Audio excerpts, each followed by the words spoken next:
Okay, vegans, what's up? So we have here a Norton Summit. This is a Giant Defy versus a Giant TCR performance test. Norton Summit, one of the hardest climbs on the planet to get up there. Housing up the front, 11:29, fastest time recorded on Strava. Let's have a look what we can. Vegan power, Duran Rider. So we got 12:57 off the back, 348 watts. I did this on my Giant TCR. Now let's go have a look. I did it on the Defy recently, the Defy Advanced Pro. Let's look at the bikes quickly while we're waiting for that. This is a bike I rode the other day, Defy Advanced Pro. I put my power meter on there so I could do an objective test. I used the same tyres as on my TCR, the GP 4000S. So I had everything reasonably similar. I mean, there's obviously some variables, but I had to use the same power meter. This is pretty much my TCR. I do have some lightweight Millenstein Gen 4 wheels on there, but same tyres and same power meter. Right, let's go back to the segment. So my best time ever is 12:57, and that's done on my TCR. I've also done a 13:01. So look at the power there. You can see similar time. You know, not much difference there. 2 watts, same diff. Here we have on the Defy, 338 watts and a 13:22. I mean, obviously there's wind, there's being in the bunch, there's different variables, but you can see it's pretty fucking similar.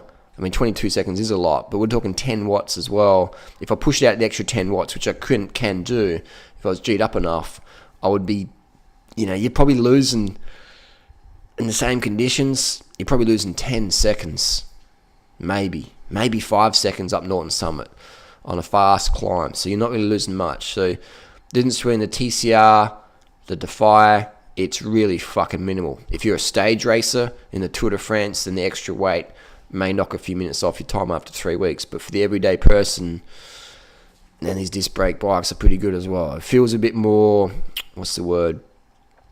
The TCR is the best carbon bike on the planet. And if you want pure race, performance, responsiveness, stiffness, nothing comes close to the TCR Advanced SL. It's the best.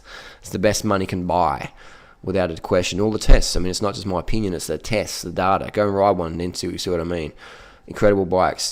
The Defy is more comfort orientated, but still extremely high level performance. I've ridden Cervelo, Colnago, I've been in a lot of fucking bikes, and the Defy is legit. It's legit. So the benchmark for me is the TCR, the Defy Advance. Again, this is a heavier spec than my TCR, so maybe that was why I didn't feel as aggressive as the TCR, but still a fantastic bike, still capable of very fast times. You're not going to get dropped, basically what I'm trying to say. You're not going to get dropped because you're on this bike, all right?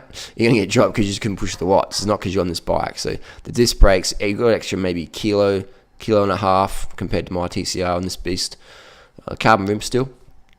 If I was going to get one, I'd probably go the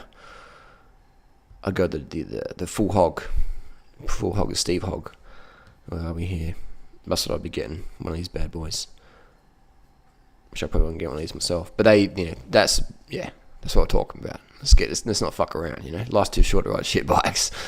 But that was the video. Is basically, what are your thoughts, Duran Rider, TCR versus the Defy? You got the best endurance bike you get on the market at the moment versus the best carbon road bike on the market. I know this is going to ruffle some feathers. Some people, they're going to go, but what about Parky and Teschner or not Teschner, Willier, and what about Willier and all sorts of stuff? And so what about it?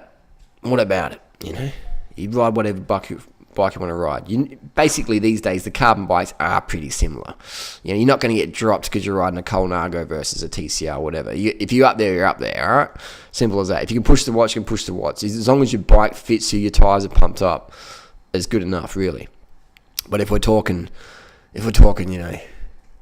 shit talking, then yeah, TCR, Defy, best you can get for the money. Otherwise, ride whatever the fuck bike you want. Aesthetics is a big one for me. I like looking at fancy paint jobs. But yeah, if we look at the performance, 338 watts, 348. That difference in power wasn't from the bike. That was from me. That was for me. It's November. This is the start of my season. February's the end of my season. So I'm 10 watts off when I'm going well.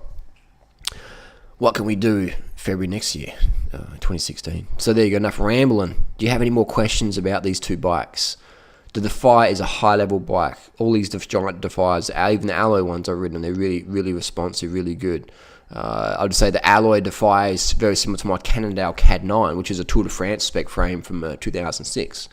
So these days you're getting a lot good for your money. I recently got a Trekker ALR, another good alloy frame.